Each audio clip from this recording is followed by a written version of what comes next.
kasih kepada Bu Herlinda selaku calon guru penggerak dan sekaligus selaku pembawa acara dalam kegiatan pada hari ini. Assalamualaikum warahmatullahi wabarakatuh. Selamat pagi, salam sejahtera untuk kita semua. Bersyukur kita panjatkan kepada Allah Subhanahu Wa Taala pada kesempatan pagi hari ini kita bisa berkumpul di sini dalam kegiatan pemetaan aset ya, untuk salah satu kegiatan yang dilakukan oleh calon guru penggerak di SMP Negeri 1 Surabaya. Yang saya hormati Bapak Agus selaku pengajar praktek guru penggerak di SMP 1. Yang saya hormati juga Bapak Ketua Komite SMP Negeri 1 Surabaya, Pak Agus. Terima kasih atas kehadirannya. Yang saya hormati juga Bapak Ibu guru, tenaga pendidikan di SMP Negeri 1 Surabaya dan seluruh siswa yang juga dilibatkan dalam kegiatan ini. Pertama-tama, kegiatan ini adalah salah satu semacam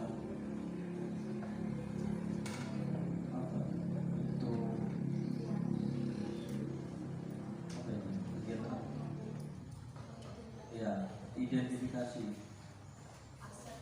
aset yang ada di SMP Negeri 1 Surabaya.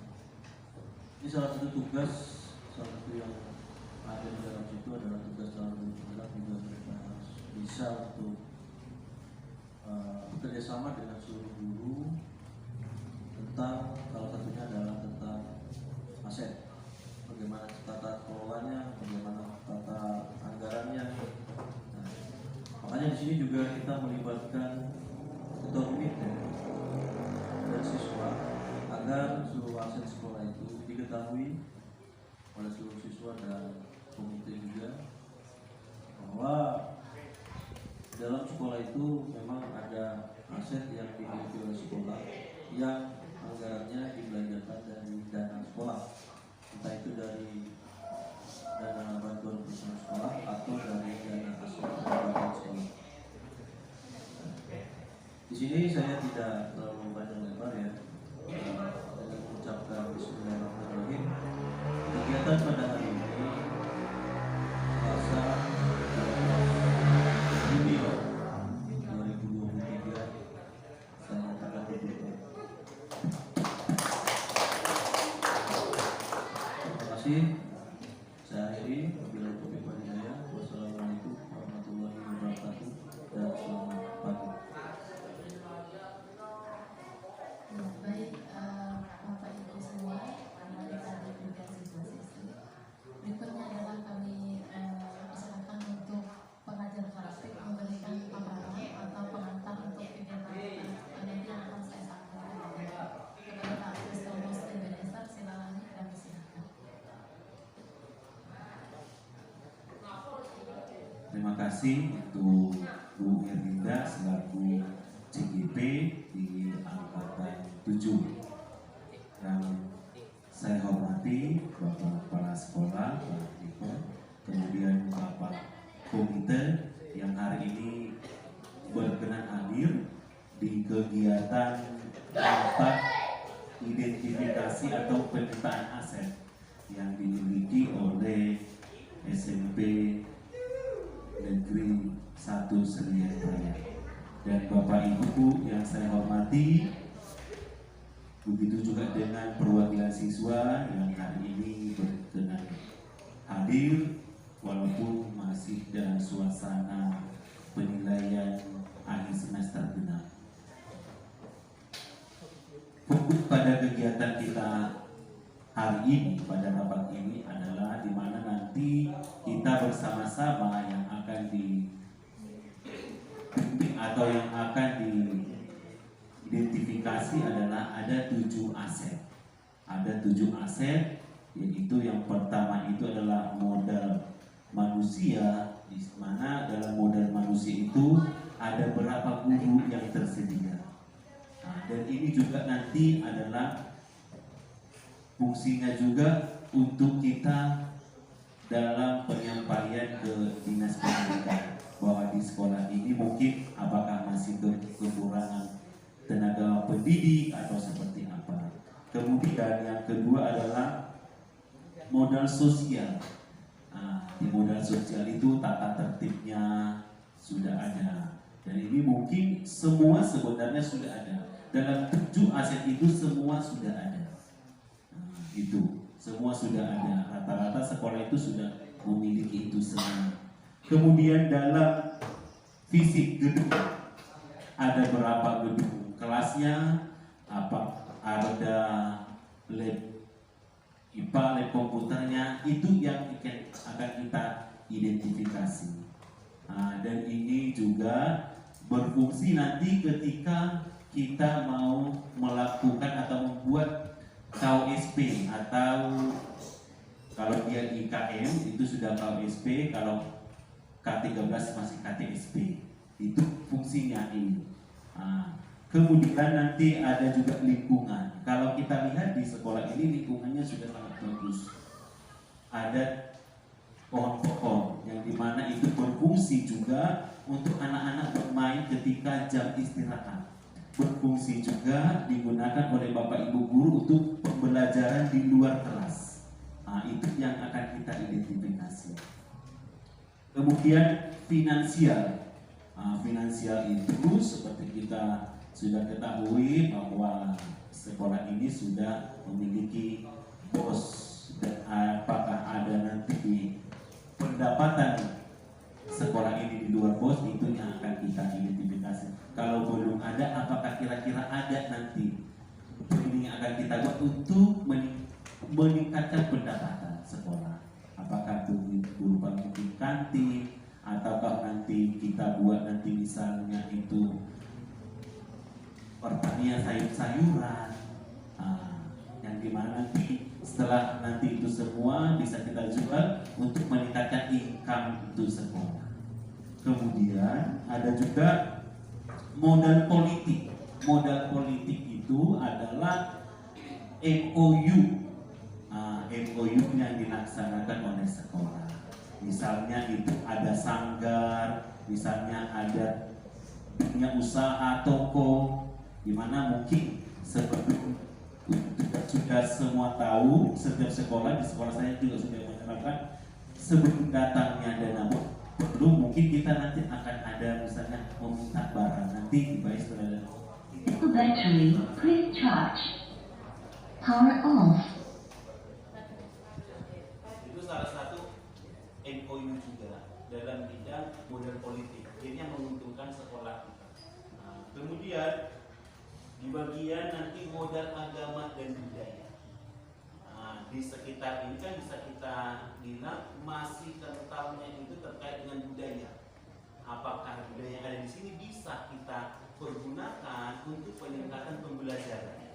Misalnya di sini masih ada mungkin budaya, misalnya ketika ada tiwa, apakah itu bisa kita gunakan nanti ketika ada di event itu kan ada proyek P5, kearifan lokal, itu bisa. Jadi karakteristik yang dimiliki oleh budaya sekitar sekolah ini kita manfaatkan untuk peningkatan pembelajaran. Nah, jadi banyak hal nanti yang akan kita identifikasi.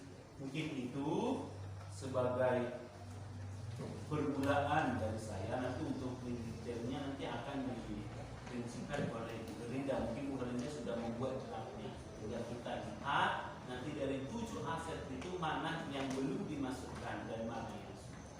Mungkin itu yang bisa saya sampaikan. Akhir kata saya ucapkan terima kasih, selamat pagi. Ya, demikian Bapak Ibu. Berikutnya kami minta juga kesediaan dari Bapak Ketua Komite, yaitu Bapak Rado, untuk memberikan paparan untuk kita semua. Kepada Bapak Rado, kami sebelum. Baik, terima kasih. Salam. Assalamualaikum warahmatullahi wabarakatuh. Saya membacakan atas nama ibu bapak saya sebagai lengkap. Kami Batalinu suami Pak Sabda Pak Sengat tadi kota. Harus. Baik, terima kasih. Kami pada hari ini Bluetooth mode.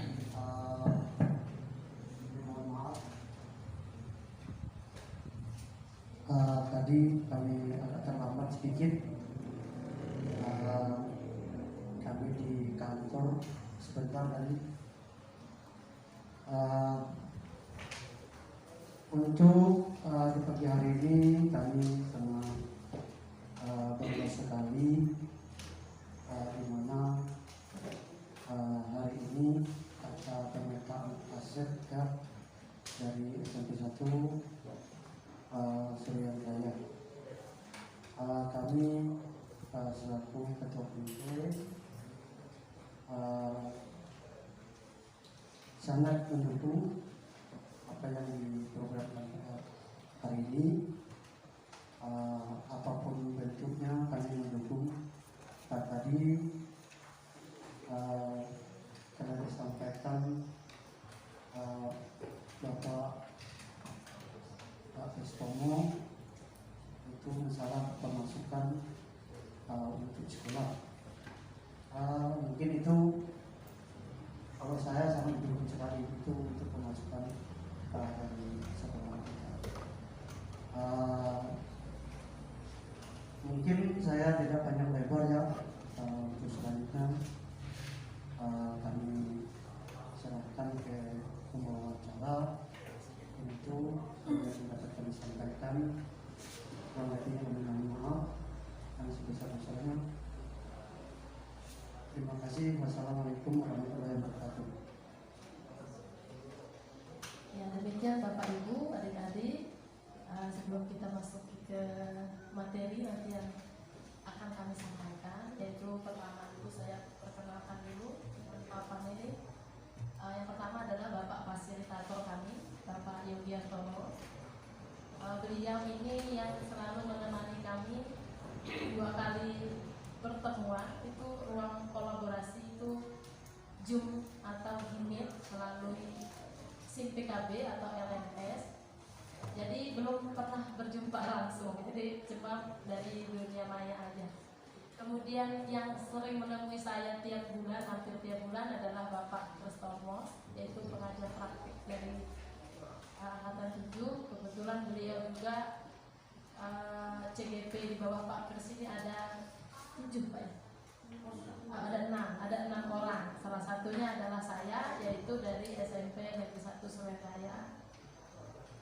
Dari beliau-beliau inilah kami mendapatkan banyak ilmu-ilmu baru, penguatan juga, menambah pengalaman juga, menambah kompetensi juga, dan juga membantu untuk kemajuan dari sekolah kita.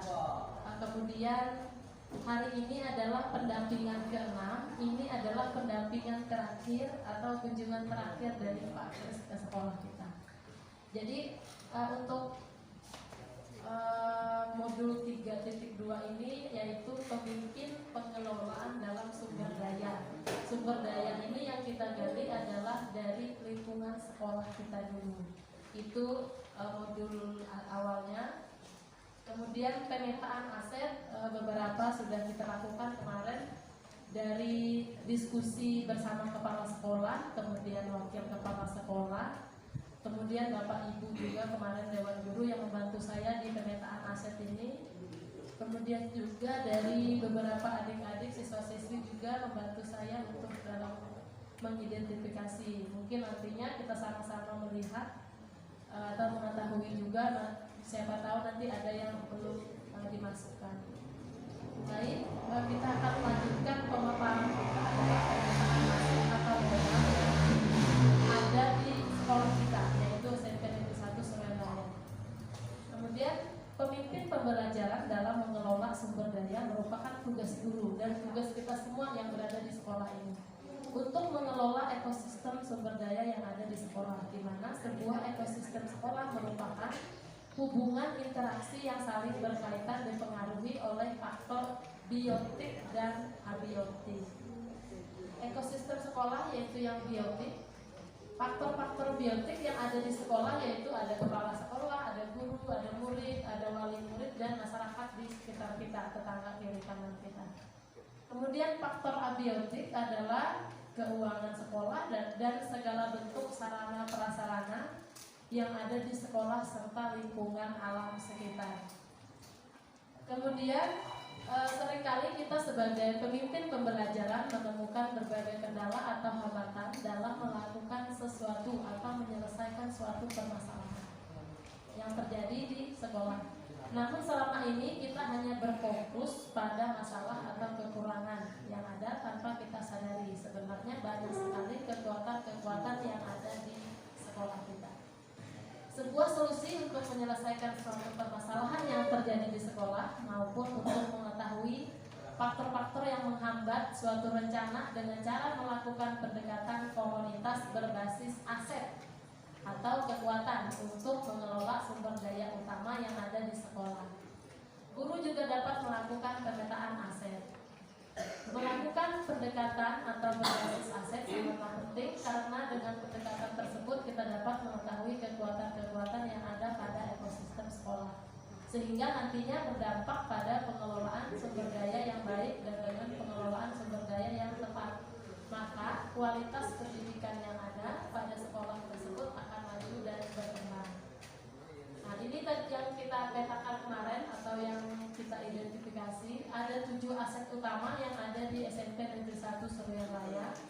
Yang pertama modal manusia, yang kedua modal sosial, yang ketiga modal fisik, yang keempat modal lingkungan atau alam, yang kelima modal finansial, yang keenam modal politik, yang ketujuh modal agama dan budaya. Yang pertama adalah modal manusia. Di sini kepala sekolah sebagai penanggung jawab, kemudian guru PNS-nya sebanyak 10 orang, laki-laki 4 orang, perempuan 6 orang. Kemudian guru P3K ada 3 orang, perempuan semua yaitu 3 orang. PKD atau pegawai kontrak daerah 1 orang, perempuan 1 orang. Kemudian GTT yang SK dari kabupaten ada 2 orang, laki-laki 1 orang, perempuan 1 orang. Kemudian GTT sekolah 1 orang, laki-laki 1 orang. Kemudian PTTS atau tenaga pustakawan 1 orang, perempuan 1 orang. Kemudian CGP baru 1 orang. Mudah-mudahan untuk tahun berikutnya Bapak Ibu silakan mendaftar nanti untuk CGP angkatan berikutnya. Kemudian peserta didik kelas 9 sebanyak 30 orang, laki-laki 14, perempuan 16 orang. Peserta didik kelas 8 27 orang, laki-laki 12, perempuan 15. Peserta didik kelas 7 sebanyak 31 orang, laki-laki 15, perempuan 15 orang. Ada penjaga sekolah, kemudian ada pengawas jenjang SMP, kemudian ada ketua komite dan anggota komite. Yang terakhir adalah masyarakat sekitar sekolah atau tetangga-tetangga yang berada di sekolah kita. Ini adalah modal manusia atau aset manusia. Kemudian yang kedua adalah modal sosial. Untuk SMP 1 sekarang ini adalah MGMP tingkat kecamatan Seruyan Raya, kemudian MGMP tingkat kabupaten Seruyan, ada juga PGRI tingkat kecamatan Seruyan Raya, PGRI tingkat kabupaten Seruyan, kemudian ada Kuaran Seruyan Raya yang ini adalah kepramukaan. Kemudian ada juga WIPI Bakti Aksi yang dari Kominfo Pusat. Ditaruh itu atau ditempatkan itu adanya di lab komputer. Untuk saat ini masih bisa dipakai ya Pak Jeb ya, tapi tidak terlalu kuat ya. Kemudian yang kedua ada juga di sini adalah mobil yang biru ini Pak Rado dan Pak Kris. Ini dulunya itu pindahan dari depan rumahnya Rijal yang di Muara. Nah ini juga miliknya dari Kominfo Pusat. Jadi cuma dititipkan aja di lahan SMP tapi tidak bisa digunakan, tidak aktif. Jadi tidak tahu juga apa ini barang dicari atau tidak tahu. Jadi aset ini cuma tidur, cuma nganggur. Ini untuk yang yang modal sosial atau aset sosial. Kemudian yang ketiga adalah modal fisik atau aset fisik. Ruang kantor atau ruang guru ada 1 unit. Keadaan ruang kantor itu sudah hampir rusak berat karena bocor di atap itu ada beberapa titik dan lantai juga biasanya banjir. Jadi tidak ada menaruh barang itu di lantai. Itu informasi untuk yang ruang kantor ya Pak. Kemudian ruang perpustakaan ada 1 unit. di pojok sana di sebelah kiri. Kemudian ruang laboratorium komputer ada 1 unit. Ruang untuk bangunan lab komputer itu bantuan dari PT Agro, saya lupa tahun berapa ini. Kemudian komputer ada 42 unit. Ada yang digunakan di lab komputer dan juga di ruangan guru. Nah, ada TU. Kemudian ruang lab bahasa ada 1 unit, tidak ada isinya, ini Pak Kres, cuma dikasih bangunan doang, tapi tidak ada isi dalam. Saya lupa tahun berapa, 2018 masih ada Pak Roy dan Pak Budi Santoso saat itu. Di sebelah situ Pak, nah itu di sebelah yang tempatnya ditempati oleh Pak Buyung dan Bu Krisna. Itu lab bahasa, tapi isinya nggak ada. Jadi ruangan itu tidak ada peralatannya. Jadi bahan digas dipakai untuk ruang pertemuan OSIS dan pramuka. Kemudian ruang kelas 9 yang kita pakai ini ruangannya kelas 9, ruang kelas 8 sebelah situ, kemudian ruang kelas 7. Jadi tiga rombel yang kita gunakan. Ruang agama ada 3, jadi yang masih ada ruangan kosong dipakai untuk ruang agama. Ruang kelas digunakan untuk gudang ada di sebelah kiri, di depan rumahnya Pak Nanang sama Bu Siti. Kemudian perumahan dinas ada 5 unit. Di sini Pak, nih ada 2 di tempat saya sama Bu Lala. Kemudian di sini Bu Maria, yang ini kosong Pak, yang ini kosong. Itu ruang gudang dipakai sama Bu Fatmah dari yang mana itu. Itu asalnya gudang yang dulu digunakan oleh Pak Sukan Dinatari. Itu jadikan hunian, yaitu Bu Fatmah menggunakannya. Kemudian yang geser sebelah kiri sana ada perumahan kepala sekolah ada di pojok sana sebelah kiri. Kemudian perumahan penjaga sekolah juga. Kemudian perumahan guru ada 1 ruangan di tempatnya Pak Jeffrey sama Bu Roselka. Kemudian yang gudang digunakan untuk hunian guru ini punyanya Bu Fatmah ini sebelah kanan. Pagar sekolah, pagar depan yang beton itu cuma 100 meter. Jadi samping kiri kanan itu tidak ada pagar, kemudian belakang juga tidak ada pagar. Yang belakang itu kemarin dulu pernah kami parit waktu ada perbaikan jalan dari Mataram juga, jadi sekalian kami minta diparitkan aja biar tahu batas dengan masyarakat sekitar. Jadi pohon kelapa sawit itu beberapa pokok itu masih miliknya SMP Negeri 1. Sebelah sananya itu sudah punya orang lain. Kemudian batas sebelah kiri itu ada Pak Burhan, yang sebelah kiri belakang rumah Bu Siti dan Pak Nanang itu juga sudah diberi parit. Yang sebelah kanan ini batasnya sama jalan. Jalan ini adalah tanahnya Pak Sudianto atau neneknya Idang, kain neneknya Idang. Jadi tanah itu statusnya dulu itu mau dihibahkan, tapi saya belum tanya juga sama Pak Kui apakah dulu ada suratnya waktu Pak Sudianto masih hidup. Karena kemarin itu ketika ditanya dengan Ahmad itu katanya belum dihibah, jadi jalan itu masih belum tahu statusnya. Jalan yang dari depan sini menuju ke belakang. Jadi itu bukan jalan SMA, tapi itu jalan desa. Karena dulu ada ditanyakan dari Pak Daslen dan Pak Sangkai pihak pemerintah desa, mereka bilang itu jalannya SMA. Jadi dari desa itu tidak mau memberikan bantuan untuk memperbaiki jalan. Nah, jadi nanti minta tolong juga biar bisa diinformasikan bahwa tanah itu, jalan itu bukan punya SMA. Jadi bisa dimasukkan di musrembang, bisa untuk dibersihkan atau diperbaiki. Jadi itu adalah milik masyarakat. Tetapi memang benar jalan itu untuk dilalui dan dilalui jalan kaki menuju sekolah lain. Itu alasan kemarin Pak Sangkai dan Pak Dasden katanya tidak bisa memperbaiki gorong-gorong yang rusak di depan samping SMP ini. Jadi alasannya itu katanya karena milik SMA, padahal itu bukan punya SMA jalannya. Itu untuk modal fisik. Kemudian lagi ada buku penunjang 902 buku yang berada di perpustakaan. Kemudian buku referensi sebanyak 123 buku. Buku pengayaan 1371 buku.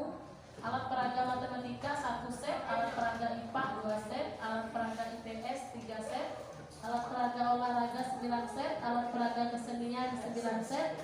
Kemudian PLN atau tenaga listrik ada 3 unit. Di kelas 9 ini ada satu trapo atau satu MCB, kemudian di kantor juga ada, di perpustakaan juga ada. Jadi ada tiga kepala MCB. Yang luar dari itu gurunya bayar pribadi. Nah, yang ada di tempat panahan sama Bu Siti itu milik mereka pribadi, bukan milik sekolah.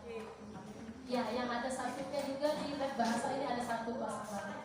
Jadi 4 berarti. 4 unit. Ya, nanti saya perbaiki.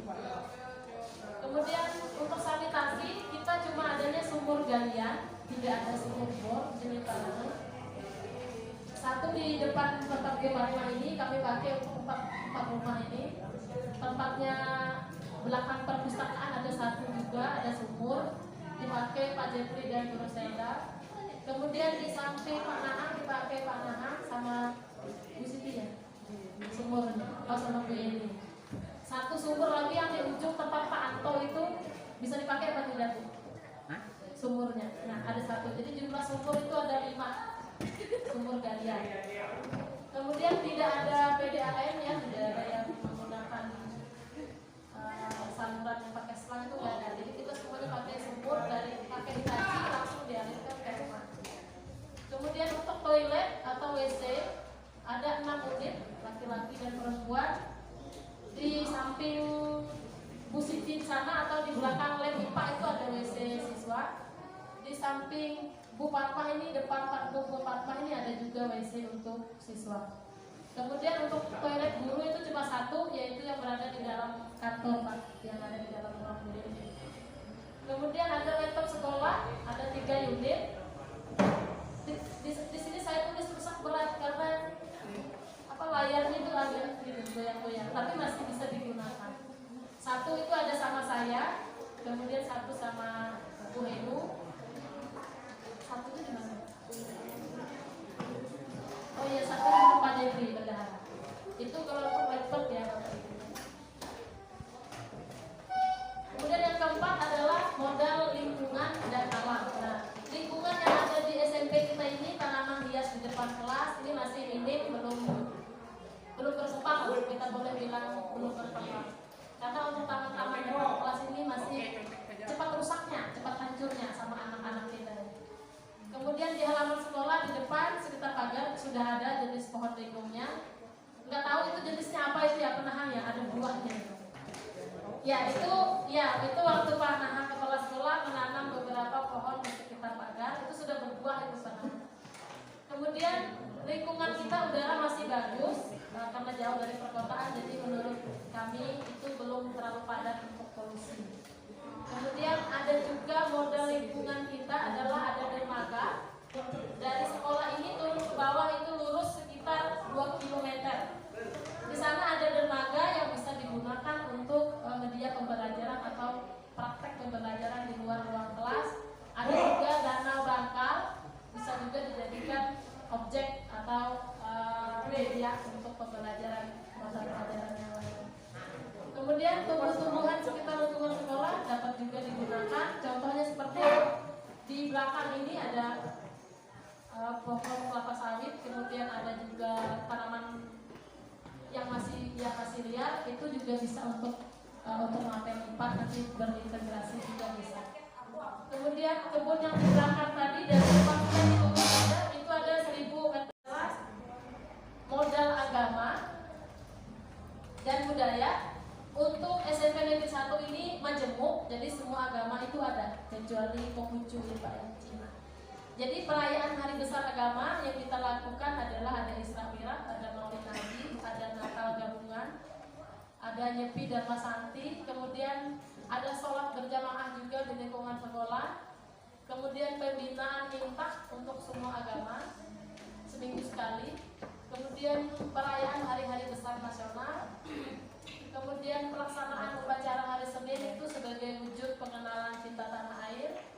Kemudian ada juga pagelaran seni bergabung dengan Sanggaritan Berlian Desa Bangkal. Ini biasanya tahunan, 1 tahun sekali itu ada pagelaran seni.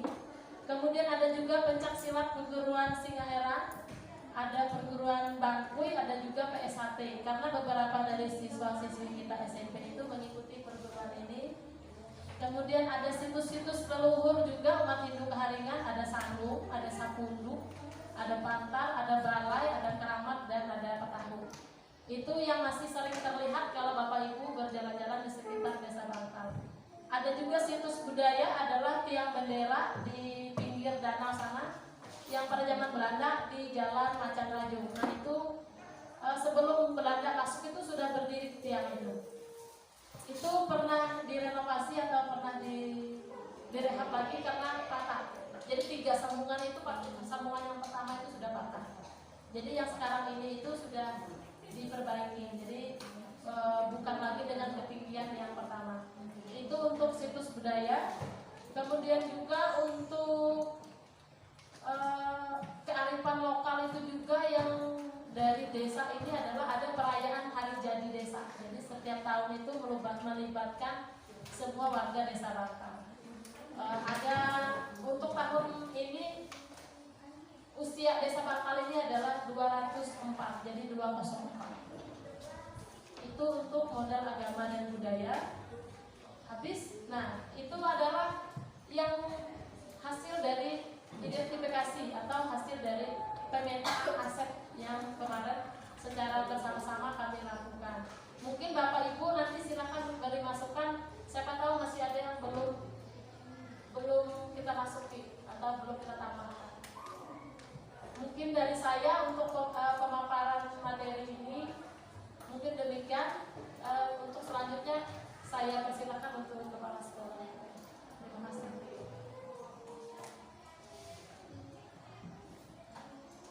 Ya, terima kasih Bu Herlinda selaku calon guru penggerak angkatan 7 dan sekaligus guru mata pelajaran bahasa Inggris yang ada di SMP Negeri 1 Surabaya sudah memaparkan tentang pemetaan aset yang ada di SMP Negeri 1 Surabaya.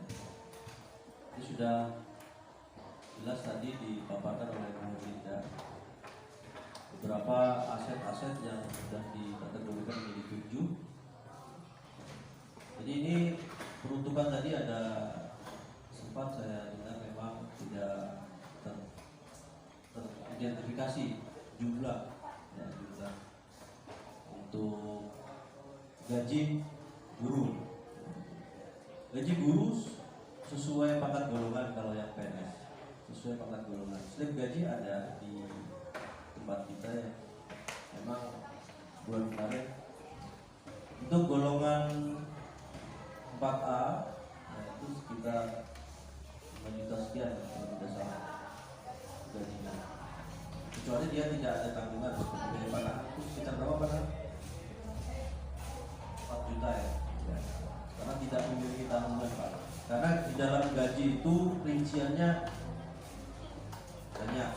Yang pertama adalah tunjangan istri, itu bagi yang memiliki istri. Kemudian tunjangan anak bagi yang memiliki anak itu ditanggung 2 oleh negara. Jadi kalau yang anak ketiga itu tidak ditanggung negara tunjangannya. Kemudian tunjangan beras itu juga ada dari istri dan anak. Dan potongannya nanti ada dari BPJS itu dipotong, kemudian dari Taspen dipotong, dari PGRI juga bukan begitu, dari Korpri juga dipotong. Ya, dan apa lagi? BPJS ya tadi ya. Nah, itu untuk yang kategori gaji yang dianggarkan oleh APBN untuk PNS, pegawai negeri sipil. Karena di dalam aparatur sipil negara itu ada 2 kategori, PNS dan P3K. Untuk P3K itu penggajiannya tidak sesuai dengan pangkat golongan. Jadi penggajiannya sesuai dengan kelas. Jadi untuk yang saat ini ada di sini ada 3 orang P3K itu termasuk kelas 9. Ya kelas 9 yang Bu. Ya kelas 9 itu setara dengan pangkat golongan 3A. Jadi gaji pokoknya sekitar 3 jutaan ya yang diterima. Iya gaji bukan gaji pokok, gaji keseluruhan 35 ya. Ya 35 itu jika memiliki sama ya, jika memiliki tanggungan ya seperti anak, suami misalnya, kalau suaminya tidak PNS dia tidak PNS dia ditanggung. Nah, itu sebenarnya. Jadi yang mempengaruhi gaji keseluruhan itu adalah jumlah tabungan, yaitu berpihak ASN, PNS dan P3K. Tadi jumlahnya sudah dipaparkan sama dan cuma nominalnya beliau tidak menyebutkan. Ini kita kasih gambaran secara singkat dan kurang lebihnya sekian. Kemudian gaji PKD.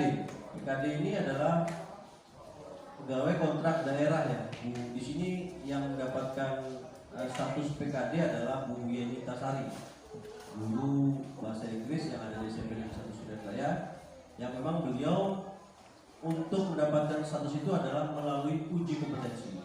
Ada dulu uji kompetensi ya, seperti CPNS juga, seperti seleksi P3K juga. Dan itu dianggarkan oleh pemerintah daerah ya, pemerintah daerah. Anggarannya jadi dari APBD sebesar Rp2.700.000 per bulan. Itu yang didapatkan oleh Bu Yeni Tasari selaku status PKD. Kemudian ada PTT Kabupaten dan GTT Kabupaten. Nah, ini berbeda dengan PKD. Ya, sama-sama statusnya honorer, tetapi perbedaan di dalam penganggaran. Kalau PKD itu langsung pemerintah daerah, jadi langsung dari Bupati Suryani. Tapi kalau GTT Kabupaten dan PTT Kabupaten itu yang menganggaran adalah Dinas Pendidikan. Pengajuannya melalui Dinas Pendidikan. Jadi siapa-siapa orang yang lolos di Dinas Pendidikan itu yang masuk namanya dalam database Dinas Pendidikan. Untuk PTT itu sesuai ijazah ya, Bu Edu, sesuai ijazah. Jadi penggajiannya tidak sesuai pangkat golongan karena mereka memang tidak punya pangkat golongan. Yang dianggarkan itu adalah sesuai ijazah terakhirnya. Misalnya seperti Bu Enu, ini adalah PTT Kabupaten, ijazah terakhirnya adalah S1. Apa Bu Enu? 1.850.000 gajinya per bulan yang dianggarkan dari PTT Kabupaten melalui Dinas Pendidikan Kabupaten Suryani. Kemudian GTT Kabupaten sama ya? Sama. Di sini yang GTT Kabupaten adalah Pak Rino Wisudama, yang mengajar guru agama Hindu Keharingan dan memang basicnya memang lulusan sarjana Hindu Keharingan dari lupa. Oh iya, Palangkaraya ya. Sekolah tinggi agama Hindu Keharingan. Oh ya, situ dia. Ya itu. Jadi itu nominal-nominal yang perlu saya jelaskan ya untuk status kepegawaian yang ada di SMP Negeri 1 Surabaya. Kemudian yang terakhir adalah status honorer sekolah.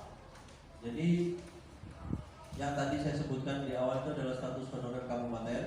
Kemudian ada juga status honorer sekolah yang memang dibayarkan melalui anggaran sekolah karena mereka tidak masuk di database kabupaten. Ada Bu Sindia Pega selaku penjaga perpustakaan atau tenaga keperpustakaan atau tenaga pustakawan ya, pustakawan.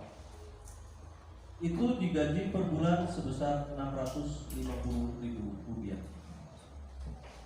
yang dianggarkan oleh bos, karena memang dalam 1 tahun anggaran itu ada minimal untuk belanja pegawai berapa persen Pak Jemri?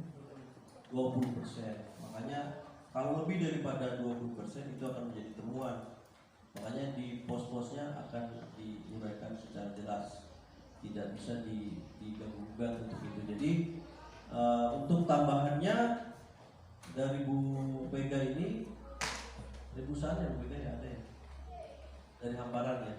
Ya ada insentif Pak diberikan dari PT Hamparan HMBP sebesar Rp300.000 per bulan insentifnya. Ya.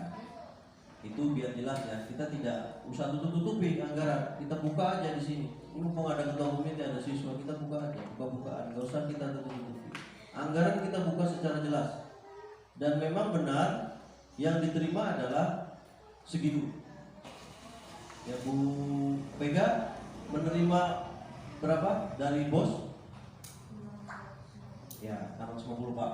Kita dengar sendiri, kita tidak usah ini nutup-nutupi. Jadi kita tidak ada, artinya di sini kita harus sesuai dengan transparansi anggaran karena ini tentang aset. Jadi yang harus dikeluarkan ini yang diperlukan oleh sekolah, ini yang harus dikeluarkan. Jadi memang seperti tadi yang disampaikan adalah aset politik. Memang seorang pemimpin harus memiliki kebijakan yang memang di luar nalar.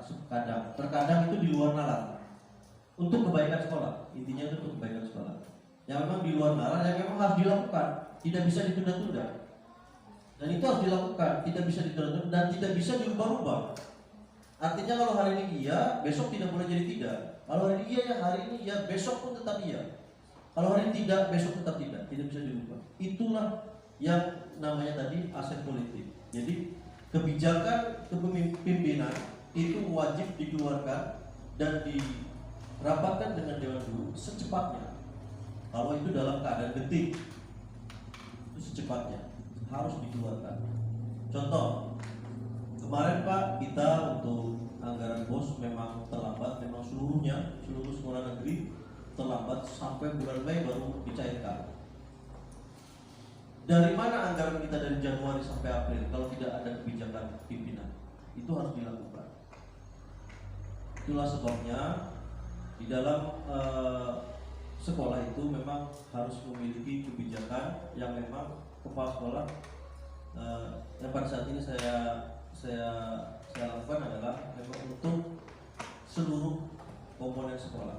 Intinya kita harus bekerja sama dalam semua hal dan kegiatan itu tetap berjalan walaupun kita terpontang-panting di sana kemari, yang pada akhirnya tujuannya itu adalah untuk kepentingan sekolah. Itu tujuan utama. Dan kemudian ada juga kebijakan sekolah yang memang itu perlu dirapatkan dengan komite. Salah satu contohnya adalah kegiatan perpisahan kemarin Pak, waktu di Pulau Renang 77. Itu di dana BOS memang tidak boleh dianggarkan, tidak ada jumisnya. Dan kalau kita menganggarkan dari dana BOS itu salah besar karena itu menjadi sebuah temuan karena tidak ada jumisnya di situ. Oleh karenanya pada saat itu sekolah melakukan rapat dengan orang tua kelas 9 dan komite sekolah. Untuk apa? Rebukan bagaimana caranya kita mendapatkan anggaran untuk melakukan kegiatan perpisahan. Karena kegiatan tersebut tidak jalan kalau tidak ada anggaran yang harus dirincikan. Akhirnya disetujuilah pada saat rapat dan ditandatangani oleh seluruh peserta rapat, baik dari orang tua maupun dari perwakilan siswa dan komite dan seluruh dewan guru. Dan pada saat itu terjadilah kesepakatan yang siswa dibiayai dikenakan biaya 125.000 untuk per orang. Itu sudah ada di berita acaranya, jadi di situ tidak terjadi yang namanya pungli. Karena pada saat itu awalnya saya sudah menyampaikan saya meminta izin karena anak-anak yang dari kelas 9 ingin melakukan perpisahan. Jadi saya minta izin ke orang tua dan orang tua mengizinkan. Berarti di situ tidak ada pelanggaran, tidak ada pelanggaran tentang tata pengelolaan keuangan. Nah itu yang dalam hal. Kemudian dari aset-aset yang memang dikeluarkan oleh dana BOS atau BOS reguler itu untuk saat ini ya, yang saya sudah lakukan ya dari Januari sampai dengan bulan Juni sekarang sampai dengan saat ini, yaitu untuk kegiatan yang ada di sekolah adalah kegiatan penilaian tengah semester. Itu yang sudah dilakukan oleh sekolah dan itu dilakukan di bulan Maret ya, Februari, Maret ya. Padahal pada saat itu anggaran BOS belum ada. Ya bagaimana kita caranya harus ada.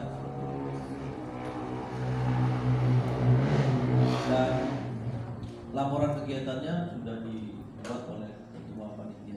Pada saat itu ketua panitianya adalah Bu Siti Nurdana, ya Bu, ketua panitia BTS. Ya, sudah ada laporannya.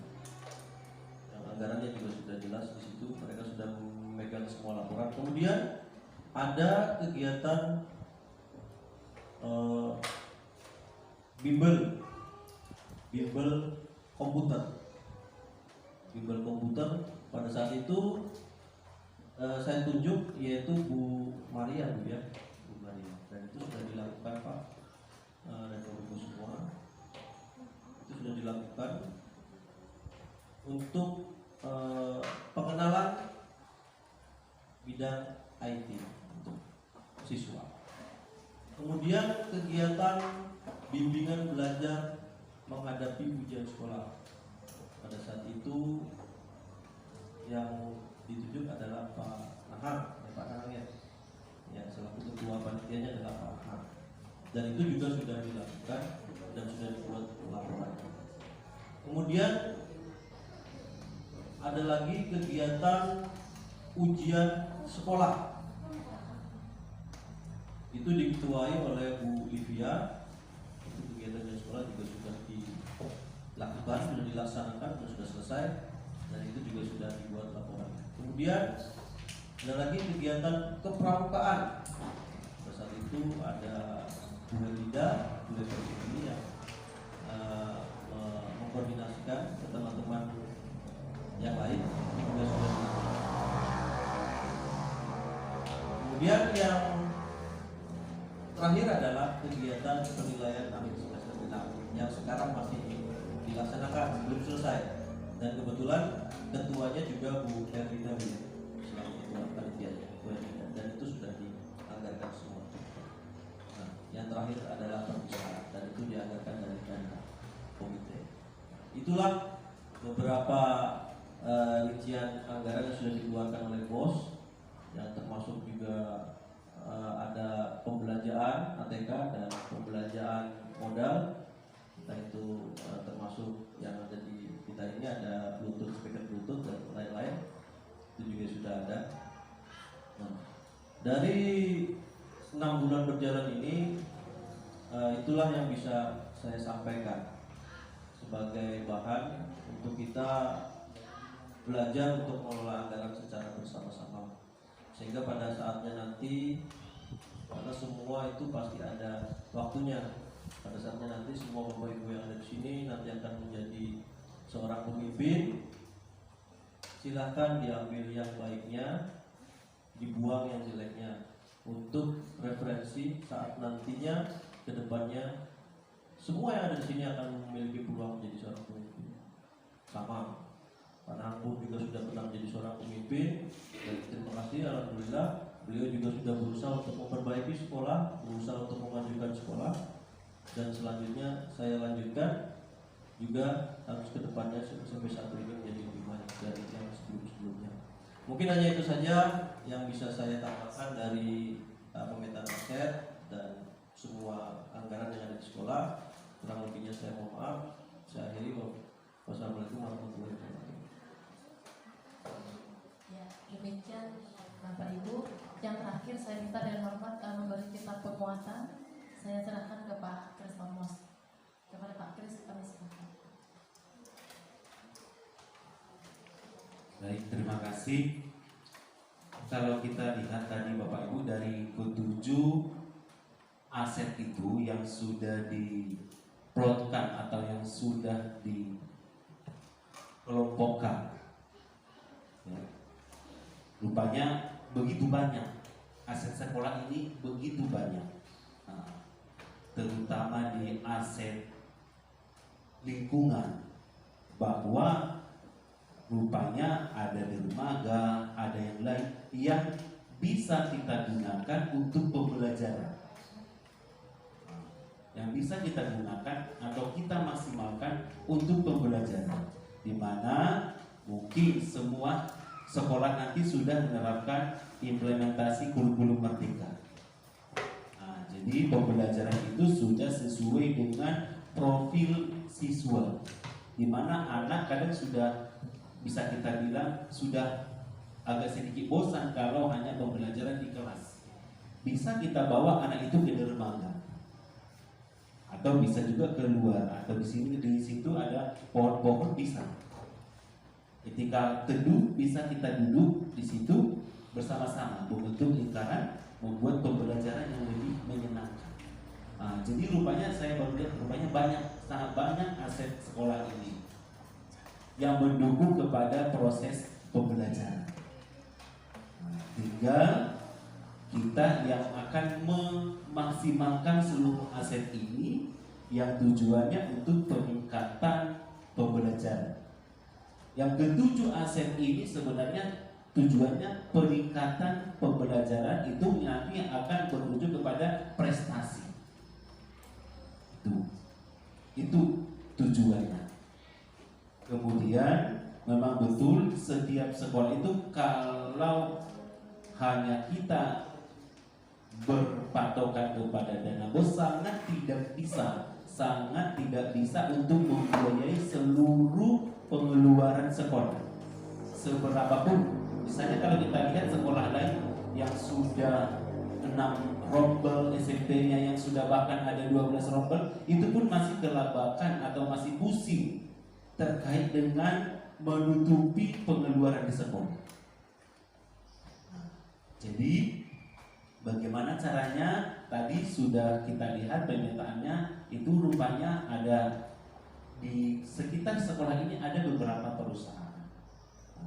Tadi juga sudah ada beberapa perusahaan yang memberikan insentif kepada salah satu tenaga kependidikan di sekolah. Itu mungkin bisa kita lebih maksimalkan. Bisa nggak ya kalau misalnya ada bulanan lagi untuk sekolah? Itu. Kemudian tadi ada misalnya itu ada sawit, bisa nggak itu menjadi income sekolah kita? Memang betul Bapak Ibu, kalau memanfaatkan hanya berpatok kepada dana bos sangat tidak bisa untuk mengcover semua kegiatan sekolah. Kemudian kita ada juga misalnya nanti ada ujian, namun kalau di dalam IKM itu ada SAS, summative akhir semester, karena nanti kan sudah tidak ada lagi PTS. Bisa nggak nanti misalnya kita untuk anggaran fotokopi soal ini kita buat ujiannya itu adalah menggunakan gawai HP, yang dimana nanti Bapak Ibu guru membuat soalnya itu bentuk ke dalam Google Drive, Google Form. Kemudian nanti akan ketika ujian tinggal mengirim linknya kepada siswa. Jadi itu mengurangi budget juga untuk penggandaan soal. Jadi memang kita harus dituntut memang untuk membuat gimana ya untuk menutupi, mengurangi pengeluaran ini, tetap kita memaksimalkan pendapatan. Karena kenapa sekolah butuh banyak dana. Belum lagi nanti kan Bapak Ibu untuk lomba-lomba sangat butuh dana. Jadi itu. Jadi setelah kita lihat aset banyak, aset sekolah ini sangat banyak. Dari aset sosial juga banyak, kemudian aset fisiknya juga banyak. Saya dengar tadi sudah ada lab bahasa, ruangannya sudah ada. Ya, walaupun kosong memang. Tidak semua sekolah, bahkan bisa dibilang sekolah swasta pun tidak memiliki lab bahasa. Tapi ini ada lab bahasa walaupun kosong. Nah, itu sudah bisa kita bilang adalah sisi nilai positifnya sudah. Lab komputer ada beberapa komputer. Nah, kita kan banyak asetnya. Nah, banyak aset sekolah ini. Itulah yang menjadi tugas kita secara sama-sama. Kalau hanya bisa kita bilang kalau hanya kepala sekolah atau hanya 1-2 guru untuk mengoptimalkan ini tidak bisa. Disinilah dibutuhkan adalah teamworknya atau kerja timnya. Untuk memaksimalkan semua aset kita ini, kerja tim yang sangat dibutuhkan. Supaya semua aset ini dapat maksimal. Kita bersyukur juga ketua komite hari ini hadir. Ya, kita bersyukur. Jadi semua sudah terperencana, sudah transparansi, sudah dilakukan. Tinggal komitmen kita untuk memaksimalkan aset yang sudah ada dari ketujuh aset itu, mulai dari modal manusianya sampai kepada itu ke modal lingkungan alamnya. Itu Bapak Ibu, mungkin itu yang bisa saya sampaikan. Tinggal ayo Bapak Ibu kita semua maksimalkan semua aset yang ada di sekolah kita, terutama untuk peningkatan pembelajaran. Karena di implementasi kurikulum Merdeka kita juga harus melihat profil belajar siswa. Dari misalnya 30 siswa, berbagai macam karakteristik siswa, berbagai macam karakternya dari keluarganya, dan itu yang akan kita fasilitasi. Mungkin itu yang bisa saya sampaikan. Saya ucapkan terima kasih untuk waktunya Bapak Ibu, warga sekolah yang berkenan mengikuti rapat pemetaan aset ini. Saya akhiri. Terima kasih, selamat siang. Ya, demikian Bapak Ibu pemaparan atau penyampaian pemetaan aset sekolah kita. Mudah-mudahan berikutnya kita bersama-sama bagaimana bisa memanfaatkan semaksimal mungkin potensi atau aset yang berada di sekolah kita. Terima kasih untuk kehadirannya Bapak Ibu semua. Terima kasih buat ketua komite. Terima kasih juga buat adik-adik. Ya, nanti silakan dibutuhkan ke pengawas. Ya, silakan dijijik Bapak Ibu. Saya tutup dengan ucapan